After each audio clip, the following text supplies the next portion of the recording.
गुणा की बुनियाद। इस वीडियो में हम देखेंगे गुणा की अवधारणा को अलग अलग प्रकार से दर्शाना और तरह तरह की प्रक्रियाओं से 20 तक के पहाड़े बनाने की युक्तियां समझाना। चलिए अब इसे विस्तार में समझते हैं। गुणा क्या है, इसको कक्षा में अलग अलग प्रकार से दर्शाकर समझाना आवश्यक होता है। गुणा को 3 प्रकार से दर्शाया जा सकता है। पहला, बार बार जोड़ करना। दूसरा, गिनती कूदना। तीसरा, बराबर इकाइयों वाले समूह बनाकर जोड़ करना। अब इसे हम एक एक करके समझेंगे। सबसे पहले गुणा है किसी संख्या को बार बार जोड़ने की प्रक्रिया। जैसे हम अक्सर बोलते हैं ना, दुगना यानी 2 गुना, तिगुना यानी 3 गुना और चौगुना यानी 4 गुना। जैसे संख्या 4 को हमने 5 बार जोड़ा, 4 जमा 4 जमा 4 जमा 4 जमा 4। इस बार बार जोड़ करने की प्रक्रिया को सरल बनाने के लिए गुणा की संक्रिया का प्रयोग किया जाता है। चलिए इसे हल करते हैं। 4 जमा 4 8, 8 जमा 4 12, 12 जमा 4 16, 16 जमा 4 20। ओहो, ये तो बहुत लंबा सवाल बन गया। तो इसे हम यह भी कह सकते हैं कि 4 को हमने बार बार जोड़कर 5 गुना कर दिया, या 4 गुना 5 हो गए 20, है ना। अब दूसरा, गुणा को गिनती कूदना या स्किप काउंटिंग के रूप में भी दर्शाया जा सकता है।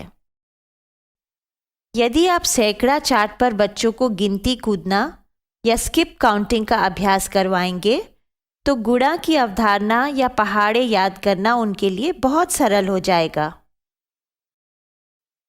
जैसे यहाँ पर दर्शाया गया है, 4 की गिनती यदि 5 बार कूदी जाए तो हम 20 तक पहुँच जाते हैं, यानी 4 8 12 16 20, यानी 4 गुना 5 बराबर 20। इस बात को ब्लैक बोर्ड पर नंबर लाइन द्वारा भी समझाया जा सकता है। ब्लैक बोर्ड पर नंबर लाइन बनाइए और अब उस पर यदि 4 की गिनती 5 बार कूदी जाए तो 20 पर पहुंच जाते हैं, यानी 4 गुना 5 बराबर 20। तीसरा, गुणा में किसी संख्या को बराबर इकाइयों वाले समूह बनाकर उनके जोड़ के रूप में भी दर्शाया जा सकता है।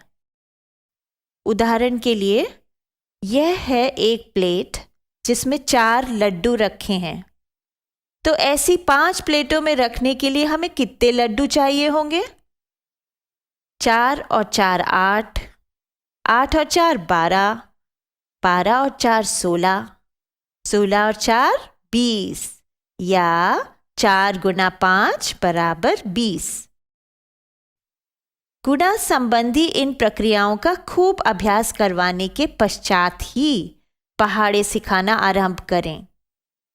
गुणा का अर्थ केवल पहाड़े रटना नहीं होता है। गणित में पहाड़े रटना कई बच्चों को बहुत कठिन लगता है। कई बार इस वजह से उनके मन में गणित का भय भी बैठ जाता है। इस पहाड़ों के पहाड़ पर विजय पाने के लिए कई मनोरंजक युक्तियों का प्रयोग करना पड़ता है। पहाड़ा चार्ट कक्षा की एक ऐसी सहायक वस्तु है जिसकी मदद से आप बच्चों को 5 तक के पहाड़े आराम से गिनती कूदकर यानी स्किप काउंटिंग के द्वारा सिखा सकते हैं। 10 का पहाड़ा भी बहुत आसान है। 9 का पहाड़ा भी एक आसान युक्ति के माध्यम से बच्चों को सिखाया जा सकता है। और क्योंकि 5 तक के पहाड़े हम कर चुके हैं तो 6, 7 और 8 के पहाड़े भी हमें आधे आधे आ गए हैं। इस प्रकार एक बहुत छोटा सा हिस्सा बच जाता है जो बच्चों को याद करना पड़ता है। अब देखते हैं कि 3, 6 और 9 के पहाड़ों का आपस में क्या संबंध है। आपने ये गौर किया ही होगा कि 6 का पहाड़ा 3 के पहाड़े का दुगना होता है। अर्थात हम यदि 3 के पहाड़े में हर कदम पर 3 का ही पहाड़ा जोड़ते चलें तो 6 का पहाड़ा बन जाता है। इसी प्रकार यदि 6 के पहाड़े में भी हर कदम पर 3 के पहाड़े का जोड़ किया जाए तो 9 का पहाड़ा मिल जाता है। और क्या आपने देखा कि 6 का पहाड़ा 3 के पहाड़े का दुगना है? आप पैटर्न देख रहे हैं ना?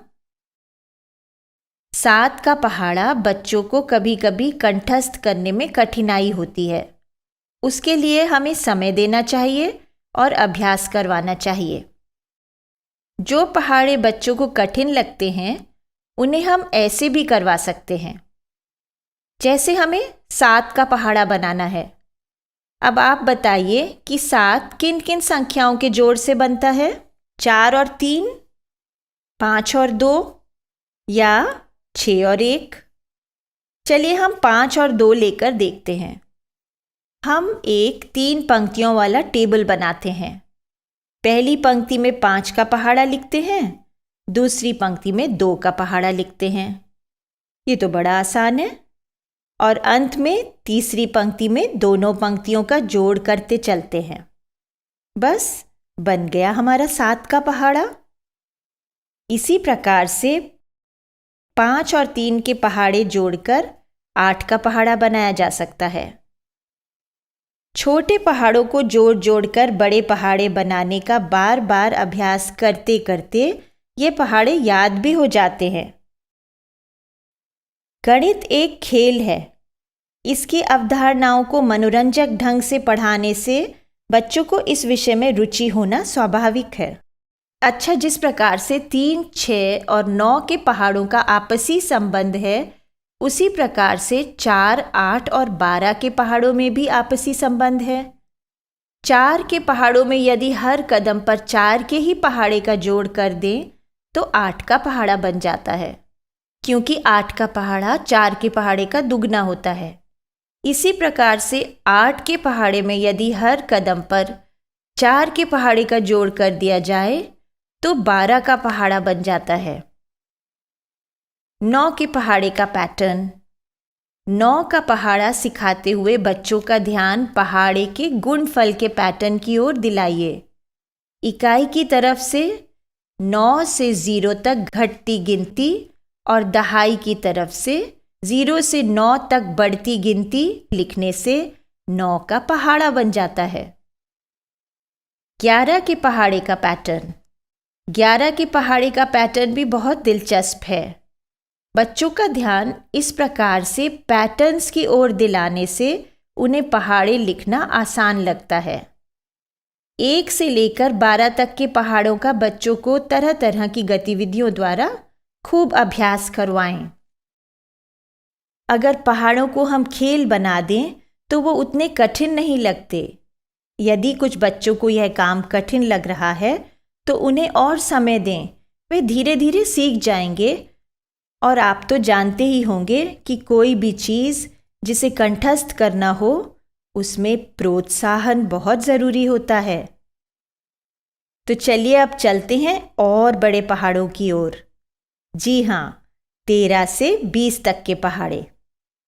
13 से 19 तक के पहाड़े रटना अधिकतर बच्चों को कठिन लगता है। इसे सरल बनाने की युक्ति बच्चों को सिखाई जा सकती है। पहले भी कठिन पहाड़ों में हमने इस युक्ति का प्रयोग किया था। उदाहरण के लिए बच्चों को हमें 13 का पहाड़ा सिखाना है। इसे हम पहले की तरह एक टेबल बनाकर दर्शा सकते हैं। पहले 3 पंक्तियों वाला एक टेबल बनाएं। हम जानते हैं कि 10 और 3 का जोड़ होता है 13। तो 13 को 10 और 3 में तोड़ें। लो, फिर आ गया 10 हमारी सहायता करने।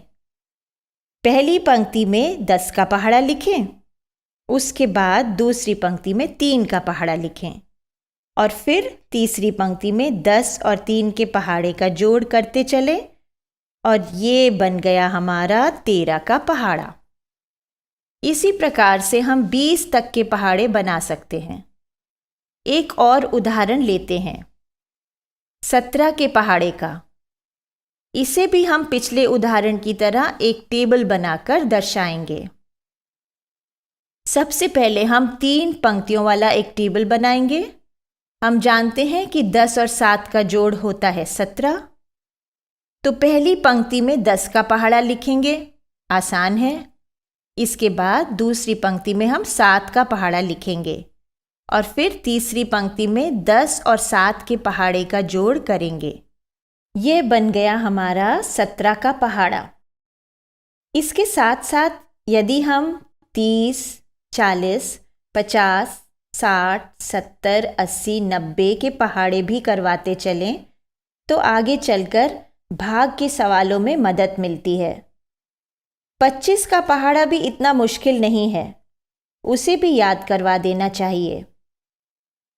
इस प्रकार से हम इस पहाड़ों के पहाड़ पर आराम से विजय प्राप्त कर सकते हैं। आपको ये वीडियो देखकर मजा आया ना? अगर आप इस वीडियो से संबंधित अन्य संसाधन जैसे कि अन्य वीडियो, गतिविधियां, क्विज इत्यादि देखना चाहते हैं तो अभी डाउनलोड करें संपर्क स्मार्ट शाला मोबाइल एप्लीकेशन। और हाँ, अगर आपको ये वीडियो अच्छा लगा हो तो इसे जरूर लाइक करें। और भी नए नए वीडियोस देखने के लिए सब्सक्राइब बटन पर क्लिक करना न भूलें। मिलते हैं बहुत जल्द YouTube और संपर्क स्मार्ट शाला ऐप पर।